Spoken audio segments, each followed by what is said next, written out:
આમોદ તાલુકામાં power grid કંપનીની દાદાગીરીથી ખેડૂતોમાં ભારે આક્રોશ। આમોદ તાલુકાના વિવિધ ગામના ખેડૂતોએ આજ રોજ નાયબ મામલતદારને આવેદનપત્ર આપી પાવર ગ્રીડ કંપની સામે ઉગ્ર વિરોધ નોંધાવ્યો હતો। ખેડૂતોની સંમતિ લીધા વગર જ તેમની માલિકીની જમીનમાં આડેધડ ખોદકામ કરી ટાવર ઉભા કરવાની કામગીરી શરૂ કરવામાં આવતા ખેડૂતો રોષે ભરાયા હતા। તેમજ વિરોધ કરનાર ખેડૂતોને પોલીસની ધમકી આપી દબાવવાનો પ્રયાસ કરવામાં આવી રહ્યો હોવાના આક્ષેપો કરવામાં આવ્યા હતા। તંત્ર દ્વારા પાવર ગ્રીડ કંપની સામે કાર્યવાહી કરવાની જગ્યાએ ખેડૂતો પર દમન ગુજારવામાં આવી રહ્યો હોવાનો આક્ષેપ કરવામાં આવ્યો હતો। પોલીસ બંદોબસ્ત સાથે ખુલ્લી દાદાગીરી સાથે ખેડૂતોની જમીનમાં હાઈ ટેન્શન ટાવર ઉભા કરવામાં આવી રહ્યા હોવાનું ખેડૂતોએ જણાવ્યું હતું। અત્રે ઉલ્લેખનીય છે કે ખેડૂતો અગાઉ સ્થાનિક ધારાસભ્ય ડી.કે. સ્વામી તથા ગુજરાત સરકારના ઉર્જા મંત્રી ઋષિકેશ પટેલને રૂબરૂ મળી રજૂઆત કરી હતી, ત્યારે તેમને ખાતરી આપવામાં આવી હતી કે ખેડૂતોને વળતર મળ્યા બાદ જ કામગીરી હાથ ધરવામાં આવશે, પરંતુ કોઈ પણ જાતની ચર્ચા કે વળતર ચૂકવ્યા વગર જ પાવર ગ્રીડ કંપની તરફથી કામગીરી શરૂ રાખવામાં આવતા ખેડૂતોમાં ભારે રોષ જોવા મળ્યો હતો।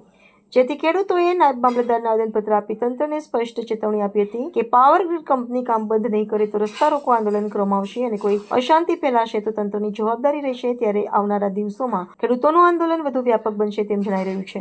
રિપોર્ટર યાસીન દીવાન, આમોદ। આજરોજ આમોદ તાલુકાના વિવિધ ગામોના ખેડૂતો મામલતદાર ઓફિસે ભેગા થઈ પાવર ગ્રીડ કોર્પોરેશન દ્વારા ખેતરોમાં ખેડૂતોની પરમિશન વિના આડેધડ કામગીરી પોલીસની ધમકી આપીને હાથ ધરવામાં આવી રહી છે, એનો જોરદાર વિરોધ કરવામાં આવી રહ્યો છે। ખેડૂતોએ આ અંગે અગાઉ ધારાસભ્ય શ્રી ડી.કે. સ્વામી તેમજ ઉર્જા મંત્રી ઋષિકેશભાઈ પટેલને રૂબરૂ ગાંધીનગર મળી રજૂઆત કરી હતી, ત્યારે તેઓએ વળતરના પ્રશ્નો ઉકેલ્યા વિના કામગીરી હાથ ધરવામાં આવશે નહીં એવી મૌખિક ખાતરી પણ આપી હતી। તેમ છતાં પાવર ગ્રીડ દ્વારા કામગીરી હાથ ધરવાની કવાયત હાથ ધરતા ખેડૂતોમાં રોષ ભભૂકી ઉઠ્યો છે અને જો આ કામગીરી શરૂ કરાશે તો ખેડૂતો ભેગા મળી પ્રતિકાર કરશે અને જરૂર પડે રસ્તા રોકો આંદોલન કરતા પણ ખચકાશે નહીં અને અશાંતિ પેદા થશે તો તંત્રની સંપૂર્ણ જવાબદારી રહેશે। તારીખ 24/1/26 રોજ શનિવારના રોજ ખેડૂતોના પાવર ગ્રીડ સામેના પ્રશ્નો બાબતે ગુજરાત ખેડૂત સમાજના પ્રમુખ શ્રી તેમજ ગુજરાત સંઘર્ષ સમિતિના કન્વીનર શ્રી જયેશભાઈ પાલ સાથે બેઠકનું આયોજન કરેલ છે નાયર મુકામે।